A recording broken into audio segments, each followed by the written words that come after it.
relationship. I'm curious how you reconcile that relationship with reports about the treatment by the Chinese of Muslim churches, Muslim mosques, the practice of Islam in China. Whether you're able to use this as a means, the relationship as a means of pressuring the Chinese to perhaps relax in that treatment, and if not, whether you raise the risk of perhaps some of the more radical elements of Islam in Pakistan, acknowledging there's not radical Islams, but there are radical Islamic people who practice Islam who are radical, whether you run the risk of a reaction from them domestically, which could unsettle the country, your country. Particularly given what the Chinese are doing, with the Uyghurs. Look, with the Chinese, we have a special relationship, and any of, it's the way China functions, any of issues like these, we talk to them privately. We don't make public statements because that's how China is. And I again repeat, China has come to a help when we were right at the rock bottom. So I would not publicly talk about it, but just, as someone who has taken over Pakistan 13 months ago, faced the biggest economic crisis, dealing with that.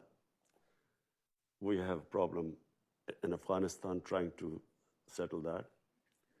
We are worried about what would happen now with Iran and Saudi Arabia, the United States. That's the other border. So one border Iran, the other Afghanistan, and now with India. I think I've got enough on my plate right now. Wouldn't you say, Richard? What would you do if you were in my position? You'll probably have a heart attack by now. Unlikely.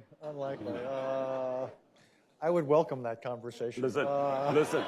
Listen, the only reason I can cope with these pressures is because, when you walk out on not a lot of you won't understand cricket, but imagine, you're walking out on a cricket field, there are 90,000 people in the stadium.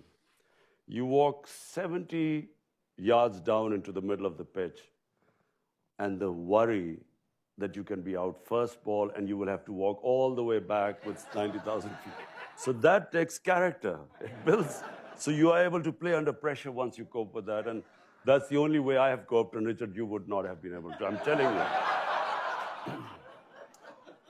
Every golfer knows what it's like at the first tee when the crowds are there. Golf is a piece of cake compared to this.